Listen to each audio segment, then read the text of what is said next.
takeaway plus minus there? What's the takeaway when you lose 4 games and you're in 4 games? You're in all 4 of them. Yeah, you lost 4 games. That's the takeaway.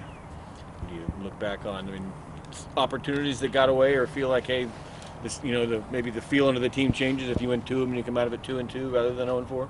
Won't know that. Won't know if the feeling changes based off of the results or not. Hopefully we can see that by the end of this weekend. I can tell you the mood and the attitude we felt in the dugout from the starting game until the ending game. And by the ending game, it was exactly what you want it to look like. The starting game, it wasn't what you wanted it to look like. So hopefully we can answer that question after this weekend more appropriately. Sorry. Did you count on going into the season still feeling like you needed to instill some cultural elements, things like that, like the dugout attitude, things like that?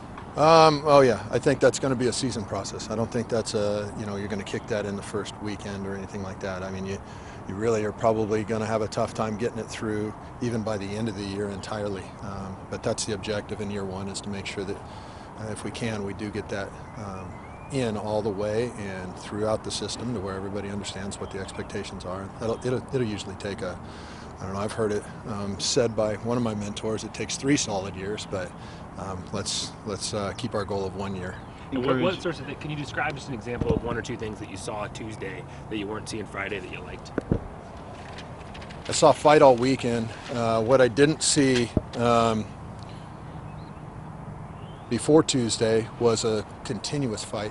I saw a front-running fight, and on Tuesday I saw a continuous fight. Encouraged is what you saw out of Jovan, even though it's, at least from at the plate.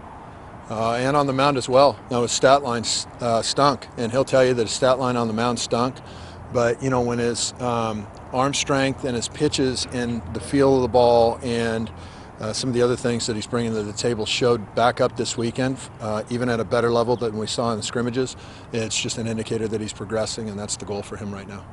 You feel that power? I mean, you knew that power was in there, but did you feel like coming out of the start he'd be ready to go and your everyday designated hitter? Yes. Yeah. Where's he at in his build in terms of arm strength?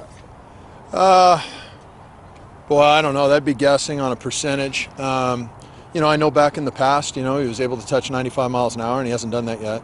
And so he's probably still, maybe 6 weeks or so. If he continues the progression that we've seen now over the last 6 weeks and continues that exact same progression, it'd probably be about another 6 to 8 weeks.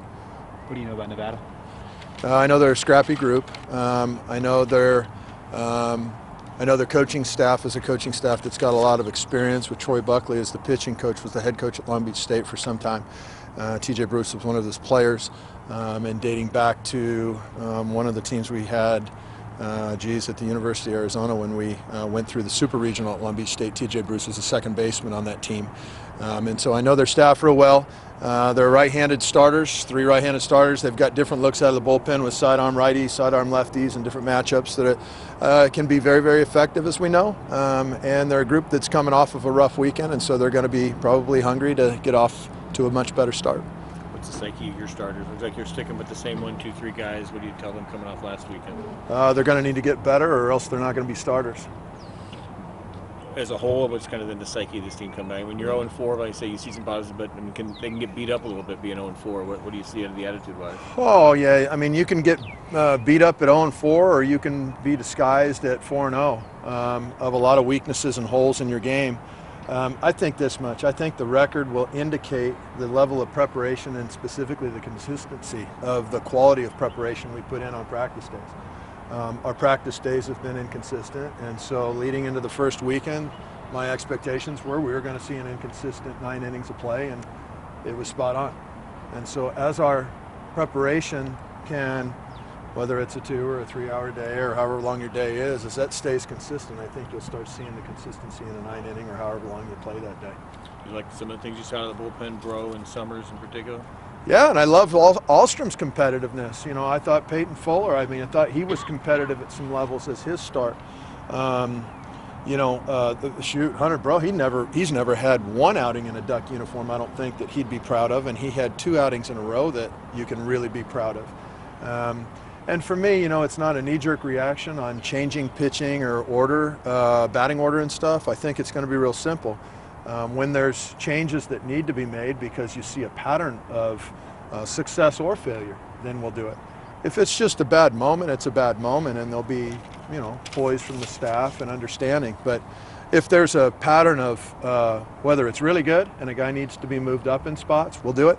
And if it's a pattern of the opposite, then we'll make adjustments and we'll put somebody in there that we feel gives us a better shot.